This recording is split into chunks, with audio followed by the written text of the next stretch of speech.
Waalaikumsalam warahmatullahi wabarakatuh. Allahumma sholli ala Sayyidina Muhammad wa ala alihi wasallam. Terima kasih yang pertama kepada Ketua ID Provinsi Aceh, Dr. Safrizal Rahman, kemudian kepada moderator dan segenap media.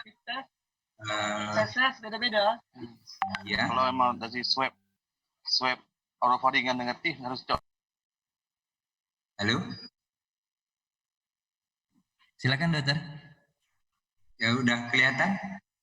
Sudah muncul dok. Ya. Kita kontrol saja. Baik dok. Saya diberi topik mengenai risiko penularan COVID-19 pada dokter dan tenaga medis lainnya.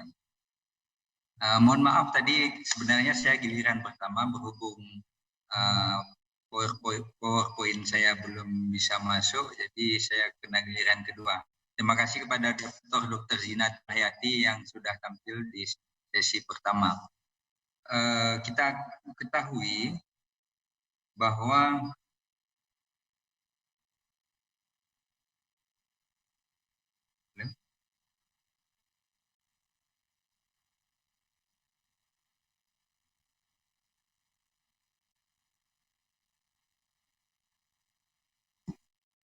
faktor risiko itu berhubung ini merupakan penyakit yang baru, saya menggunakan kata kunci yang digunakan juga oleh Dr. Zinatul Hayati, itu penyakit yang unik. Dan ada satu referensi mengatakan ini enigma disease, penyakit yang penuh teka-teki karena dia baru, jadi belum jelas apa dan mengapa penyakit ini. Nah, terus diteliti, terus dilaporkan, terus dilakukan pengobatan dengan obat-obat yang memungkinkan orang bertahan hidup dan cepat penyembuhan. Dari segi faktor risiko ini, usia itu dari berbagai negara kebanyakan adalah usia muda. Dan yang paling rentan itu diketahui bahwa mereka yang usia lanjut. Dari segi jumlahnya, banyak dari usia muda. Usia ini diketahui dari usia muda mungkin ada hubungannya dengan tingkat paparan berhubung orang-orang muda itu tinggi mobilitasnya. Ada hubungannya juga dengan pekerjaan. Kemudian dari genetik, ini belum jelas sekali genetiknya apa, karena awalnya berkembang di Amerika, terus ke Wuhan, kemudian ke Eropa, sampai ke kita di negara kita. Dari jenis kelamin, dari segi jumlah, banyak diketahui pada orang-orang laki-laki. Ini apakah faktor mobilitasnya yang tinggi, sehingga paparannya juga didapat pada jenis kelamin laki-laki. Kemudian status kesehatan. Status kesehatan itu, kalau ada komorbidnya, penderita lebih mudah mendapat gejala yang cepat memburuk, tetapi tidak tutup kemungkinan untuk semua status kesehatan yang dia sudah terpapar bisa didapatkan gejala ataupun tanpa gejala. Dari pekerjaan, orang-orang yang punya pekerjaan di luar dan mudah mendapat paparan, ataupun mereka yang bertugas di rumah sakit, paparan itu datang sendiri ke tempat mereka bekerja, itu lebih punya faktor risiko dibandingkan dengan mereka yang hanya tinggal di rumah. Dari iklim, ini belum ada laporan khusus mengenai iklim. Namun di Tenggarai, daerah yang beriklim sejuk, kemudian lembab, ataupun daerah subtropis, itu jumlahnya lebih besar dibandingkan dengan daerah tropis. Kemudian dari segi tempat yang tertutup, yang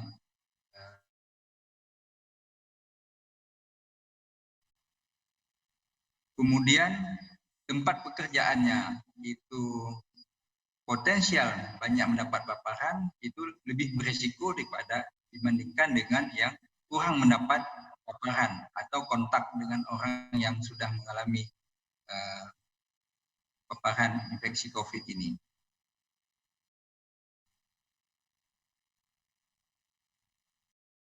Ada 4 metode penularan COVID-19.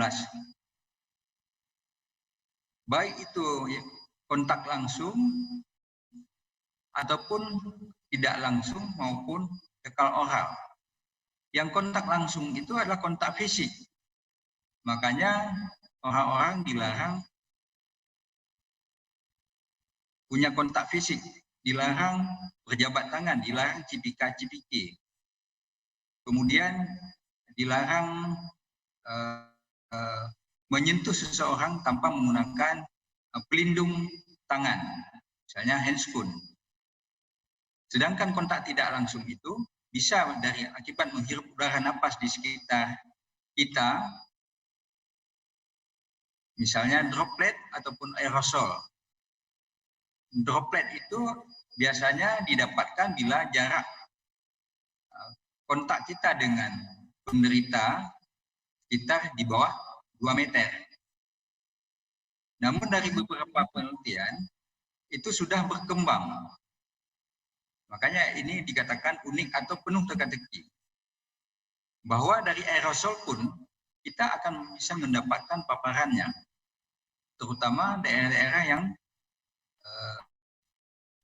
dalam ruangan seperti yang ber-AC, tertutup. Makanya dianjurkan untuk tidak boleh berlama-lama dalam ruangan ber-AC dan tertutup. Dianjurkan membuka jendela. Ya. Kemudian akibat tertelan, berbagi minuman ataupun makanan dari orang lain menggunakan alat makan yang sama. Seterusnya, akibat tersentuh dengan cairan tubuh. Ini bisa didapatkan bagi mereka yang bekerja di rumah sakit. Ataupun akibat mengambil spesimen dari orang sakit. Ataupun seseorang yang dalam komunikasi mendapatkan droplet ataupun sekutum dari seseorang yang tanpa sengaja dia menyentuh ataupun menelan dari alat-alat makanan yang diterimanya. Yang keempat adalah menyentuh satu benda yang terpapar. Apakah itu alat kerja, ataupun buku, ataupun alat belanjaan yang benda tersebut pernah dipegang ataupun dipakai oleh penderita yang pernah terpapar dengan COVID-19. Sementara yang terakhir, dari fekal ataupun oral, ini tanpa sengaja, sehingga dia bisa membawa masuk kotoran dia ataupun orang yang pernah terpapar dengan COVID ini masuk ke mulutnya. Misalnya dari kloset, dari wastafel, gagang pintu, ataupun alat-alat peralatan mandi lainnya.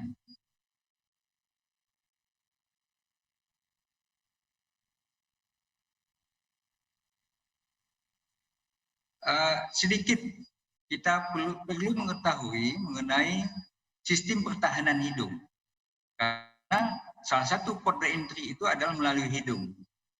Di dalam hidung kita itu ada lapisan dinding selaput mukosa lendir yang ada dalam hidung, merupakan satu bagian untuk pertahanan yang saling berikatan secara erat sehingga kuman itu tidak mudah masuk ke dalam tubuh.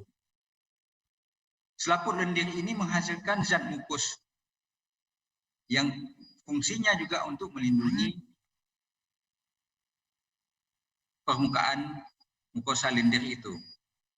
Dia mempunyai manfaat untuk membersihkan kotoran-kotoran ataupun partikel yang masuk ke dalam hidung.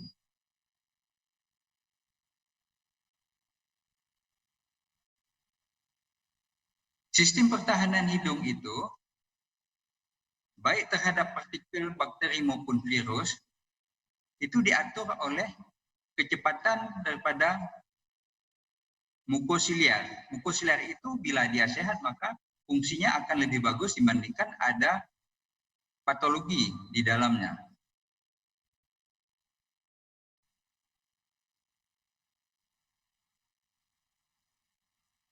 Slide. Nah, di sini bisa kita lihat bagaimana suatu partikel ataupun bakteri ataupun virus bila dia menghinggapi mukosiliar hidung maka akan mudah masuk ke epitel yang lebih dalam. Dari gambaran di slide ini kita bisa lihat bahwa seseorang yang punya potensi yang sangat tinggi bila orang yang penderita ataupun yang sudah mendapat paparan kuman COVID terhadap kita yang tidak mempunyai masker, maka potensinya sangat tinggi dibandingkan orang itu ataupun kita sendiri yang ada memakai masker. Karena potensi masuk ke hidung itu lebih besar bagi mereka yang tidak memakai masker.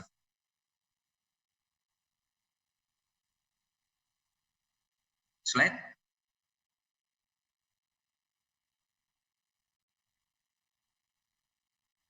Jarak kontak yang dulunya dikatakan itu di bawah 2 meter, maka sekarang ada paradigma baru.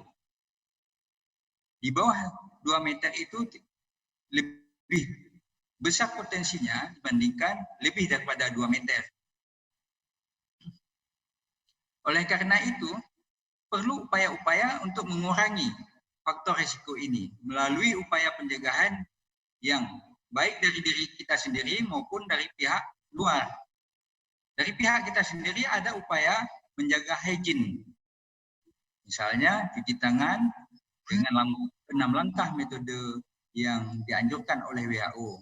Kemudian ada menjaga kebersihan badan melalui mandi. Ditengarai orang-orang yang seperti di Eropa, Amerika, mereka itu biasanya mandi sehari sekali. Mungkin kalau kita yang mandinya setiap pulang kerja mandi, itu akan dijamin kebersihannya dan akan membersihkan kuman-kuman yang terbawa pulang dari tempat bekerja. Kemudian ada upaya membasuh tempat keluarnya BAB atau BAK. Kalau di negara-negara non-muslim, kebiasaan mereka habis BAB dan BAK tidak mencebok dengan air yang mengalir. Sementara di negara-negara yang muslim, itu kita senantiasa membersihkan tempat keluarnya kotoran tersebut dengan air. Kemudian cuci hidung. Cuci hidung ini yang dianjurkan untuk kesehatan bila seseorang itu ada masalah kelainan di hidung, dapat digunakan NaCl 0,9% yang dilakukan 2 kali sehari. Apalagi bila kita seorang muslim, itu sudah menjadi suatu kebiasaan kita berwudu. Berwudu ini untuk mencuci hidung adalah perbuatan sunat. Namun bila kita kerjakan menjadi bagian satu usaha untuk sehat, itu sangat bagus untuk mengurangi faktor risiko paparan melalui hidung. Kemudian memakai alat pelindung diri. Ini mungkin akan lebih jelas oleh penjelasan dari pembicara selanjutnya. Yang kedua, menjaga jarak, baik itu physical distancing maupun social distancing.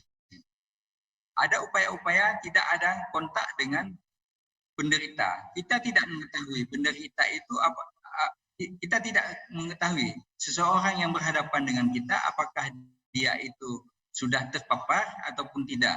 Maka kita harus punya upaya waspada, siaga, bahwa kita menganggap semua orang itu sebagai orang yang sudah pernah terpapar, dibandingkan dengan kita tidak ada upaya menghindar, itu akan lebih berisiko. Seterusnya, menghindari tempat-tempat yang penuh sesak dengan orang-orang ramai. Jadi ada beberapa upaya dari kita sendiri maupun dari pihak luar yang punya punya kemungkinan untuk menekan faktor risiko itu. Misalnya dari upaya kita saat masuk ke rumah ataupun pada saat keluar rumah. Pada saat masuk ke rumah, usahakan kita jangan menyentuh apapun benda ada dalam rumah sebelum kita mencuci tangan. Kemudian usahakan buka masker tanpa menyentuh permukaan luarnya. Setelah dibuka, masukkan ke kantong plastik secara terpisah untuk dilakukan desinfeksi. Bila kita memakai sepatu, bukalah sepatu sebelum masuk rumah. Kemudian bukalah pakaian dan segera masukkan ke dalam keranjang cucian. Bagusnya baju yang dibuka itu dibalikkan bagian luarnya ke arah dalam. Kemudian setiap barang yang kita bawa, tas, dompet, kunci, dan lain sebagainya dimasukkan ke dalam satu kotak saat masuk dari pintu rumah. Jangan ditempatkan di meja tempat tidur sebelum kita disinfeksi barang-barang yang pernah kita bawa keluar. Kemudian segera mandi, dan apabila rambut kita terbuka, itu alangkah bagusnya kita mencuci rambut. Kalau tidak bisa mandi, maka minimal kita berusaha cuci tangan dan muka dengan sabun dan air mengalir.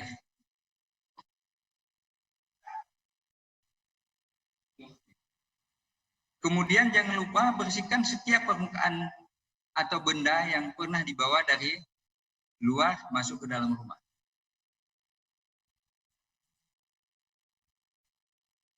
Lanjut. Bila kita akan keluar rumah, maka pakailah jaket atau baju lengan panjang. Jangan pakai aksesoris yang berlebihan, termasuk gelang, cincin, anting-anting ataupun jam tangan. Bila kita memakai masker, pakailah itu sebagai atribut sebelum keluar rumah. Usahakan kita tidak menggunakan transportasi umum. Bila terpaksa, maka gunakanlah transportasi umum yang sedikit penumpangnya. Bila kita menyentuh suatu benda, maka gunakanlah dengan pelapis, misalnya tisu ataupun sapu tangan. Bila kita menggunakan tisu, maka buanglah segera ke dalam tempat sampah.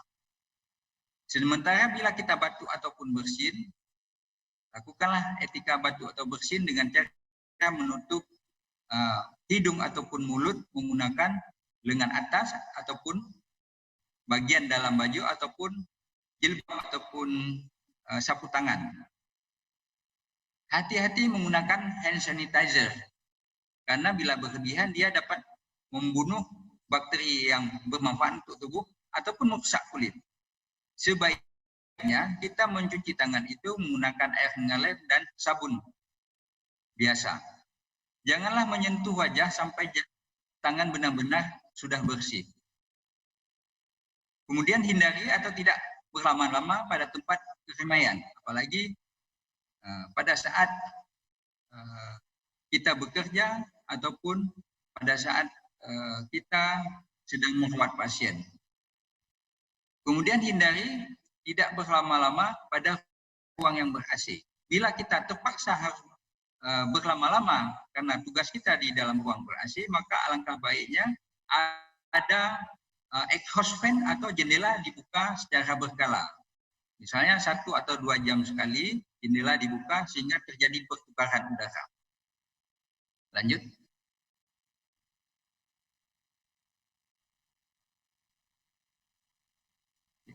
Bila kita menggunakan APD, maka sesuaikanlah tugas dan pekerjaan kita itu dengan APD yang sesuai. Apakah kita cukup dengan APD level 1, level 2, ataupun level 3 atau 4? Baru-baru ini kita mendengarkan laporan bahwa di suatu rumah sakit di mana petugasnya bertugas di IGD banyak terpapar oleh COVID ini lantaran mereka kurang fasilitas APD dan penggunaan APD yang tidak tepat. Penggunaan APD yang tepat pada saat memakai dan juga pada saat membuka. Lanjut. Ini sebagai pengulangan bahwa faktor risiko terpapar kebanyakan melalui pernapasan karena kita secara fisiologis bernafas itu tidak pernah kita stop. Oleh karena itu bernapas yang ideal sementara ini kita harus menggunakan alat pelindung diri dari masker yang sudah kita punya dengan masker yang memenuhi syarat untuk kondisi terakhir. Misalnya masker untuk bedah bagi mereka yang bertugas di rumah sakit. Tetapi bagi orang-orang awam cukup dengan menggunakan masker dari kain yang sudah dilapisi dengan tisu di dalamnya. Kalau masker yang dijual hanya satu lapis, itu potensial terjadi risiko memberi dampak yang tidak baik bagi kita tenaga medis. Demikian yang bisa mungkin akan berkembang dalam diskusi berikutnya. Terima kasih. Assalamualaikum warahmatullahi wabarakatuh. Waalaikumsalam warahmatullahi wabarakatuh. Terima kasih Dr. Azwar. Berikutnya akan kita masuk ke sesi tanya jawab. Bagi Bapak Ibu sejawat sekalian yang ingin bertanya kepada pemateri Dr. Azwar terkait topik ini, silakan untuk bertanya, dapat langsung mengaktifkan mikrofonnya atau bisa langsung chat pada kolom chat.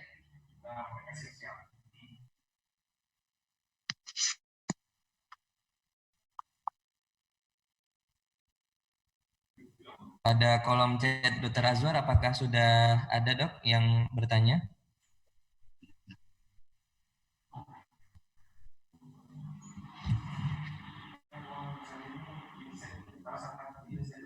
Ada pertanyaan dari Dr. Sintiana. Apakah ada resiko penularan melalui asap rokok dari penderita COVID-19, dok? Sementara ini, kalau asap rokoknya, kalau perokok itu jauh, itu paparannya sangat minimal.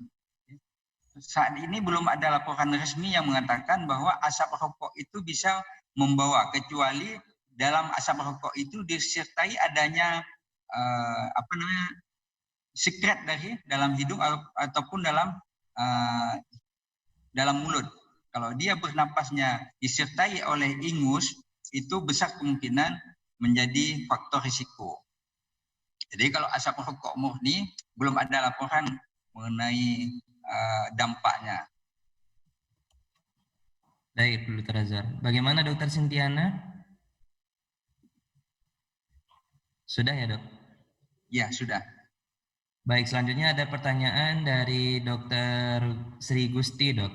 Jika ODP kontak fisik belum di swab, sudah 47 hari sakit, tidak ada demam, 1 hari sebelum kontak sakit menelan dan minum coamoxiclav. Saat kontak sampai 18 Maret lanjut minum cefixim, 28 Maret sampai sekarang minum azitromisin. Dengan keluhan sekarang sakit menelan, malaise, nyeri sendi terutama jari, tenggorokan panas. Tidak demam, ada riwayat sering sakit menelan jika makan mengandung susu. Mohon advice berikutnya, dok. Ini bagaimana, dok? Itu advice-nya sebaiknya orang itu di swab. Karena bisa saja ODP itu kan sudah 47 hari. Sebelumnya nggak ada paparan. Siapa tahu belakangan ada paparan yang didapat dari orang lain. Sementara dengan swab itu kan butuh waktu lagi. Nah, sambil menunggu hasilnya, terapi yang dianjurkan selain yang untuk simptomatis yang mengarah ke pengobatan COVID ini sebagaimana yang dipublish selama ini. Ya, misalnya obat ya, chloroquine, ya, ada situ.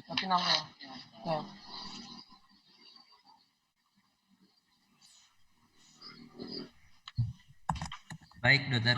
Bagaimana dokter Sri Gusti? Ada yang ingin dilanjutkan, dok, pertanyaannya? Bisa langsung bicara, dok.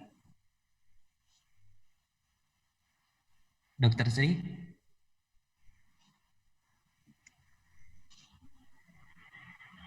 Sepertinya sudah ya, dok ya. Selanjutnya Kemudian ada pemeriksaan labnya mungkin bisa ditambahkan untuk mendukung diagnosis. Karena pasien ini masih luas kemungkinan sakit lain.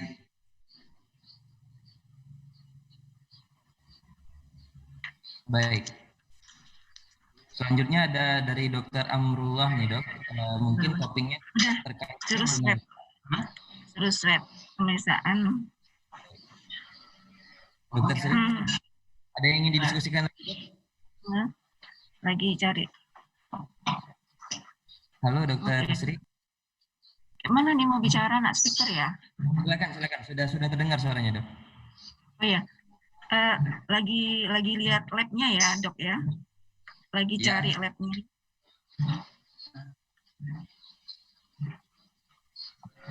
Lagi cari WA labnya.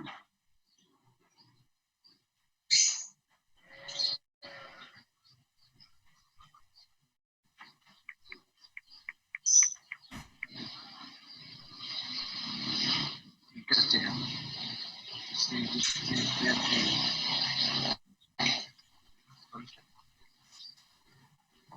Mengenai faktor gejala itu, sekarang juga sudah ada gejala-gejala yang sebelumnya tidak dilaporkan. Misalnya ada orang hanya mual muntah, hanya sakit kepala, ataupun tanpa gejala. Sementara hasil swabnya itu sudah menunjukkan hasil positif. Jadi antara faktor gejala dengan hasil PCR-nya itu bisa bertolak belakang. Ini dokter hasil labnya. Yang OTG, maksudnya OTG. Orang punya riwayat kontak erat, tapi dia nggak ada gejala. Nah, maka sudah terdengar, dokter? Dengar, dok. Silakan, dok. Ya, hasil labnya tanggal 18, HB 12,8 masih normal. MHC-HV 31,8, turun dikit, dokter. Basofil 0,5 turun sedikit. Eosinofil yang turun, dokter 1,6 turun sedikit. Neutrofil 43,6 turun sedikit. Limfosit 47,4 meningkat. Monosit normal, lab 5,7. Hasil tanggal 14 April di konfirmasi dokter harus periksa ulang. HB-nya menurun, dokter, menurun sedikit 11,6 tanggal 14 April. Tadi tanggal 18 Maret ya, dokter. HT hematokrit 35,6 masih normal, tapi turun dari sebelumnya. Eritrosit 4,21, MHCV 84,6, kemudian limfosit 36,7,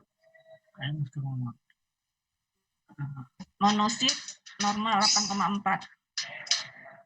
Dari udah naik monosit 8,4 dari normal sebelumnya, dokter. Lab tetap. Udah diperiksa CRV negatif, dokter.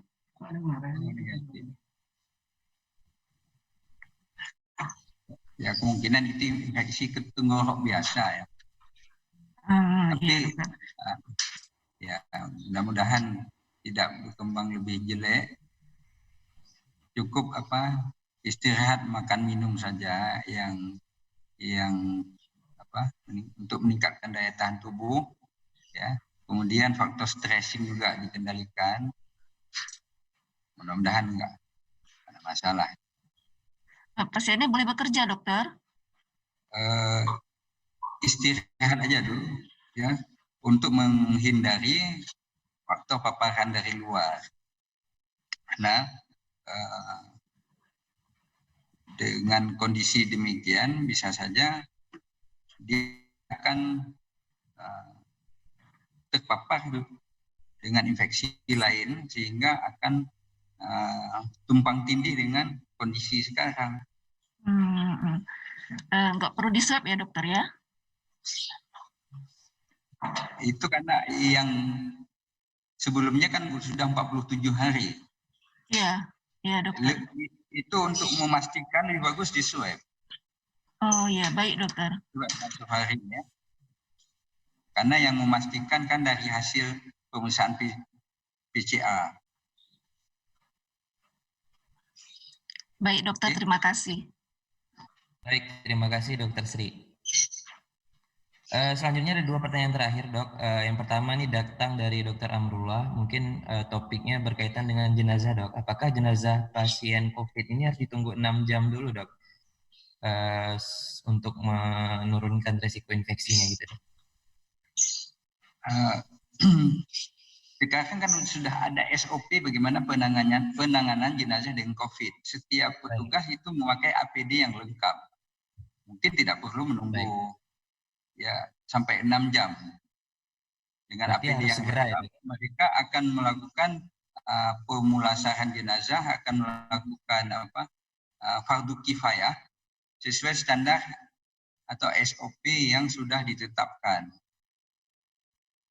Baik. Ya, pasien dimandikan, kemudian dibungkus plastik dan kain kafan. Kalau plastik mungkin sampai dua lapis ya. Baik. Mungkin juga sudah dibahas oleh Dokter Taufik pada pertemuan nanti akan kemarin sudah dibahas. Baik. Pertanyaan terakhir dari Dokter Desti, Dok. Apakah manfaatnya kita melakukan kumur-kumur dengan obat kumur, misalnya betadin kumur, untuk mencegah penularan COVID, Dok? Sejauh yang biasa-biasa mungkin nggak ada masalah. Karena di dalam mulut juga banyak bakteri yang bermanfaat untuk kesehatan mulut. Jadi penggunaan betadin itu dalam batas yang wajar, insya Allah akan memberi kesehatan bagi rongga mulut. Namun bila berlebihan akan membunuh bakteri lainnya yang akan mengundang masalah, walaupun bukan masalah COVID ini. Baik, terima kasih dokter. Selanjutnya, mengingat waktu, kita akan lanjutkan terlebih dahulu untuk materi berikutnya yang akan disampaikan oleh Dr. Melia. Kepada Dr. Azwar kita mengucapkan terima kasih banyak, Dok, atas materinya. Semoga bermanfaat untuk kita semua. Izin bahannya nanti akan kita share untuk seluruh peserta ya, Dok. Ya, baik. Terima kasih. Baik, terima kasih, Dokter. Selanjutnya kita akan masuk ke sesi Dr. Melia. Dr. Melia, apakah sudah terhubung, Dok? Ya.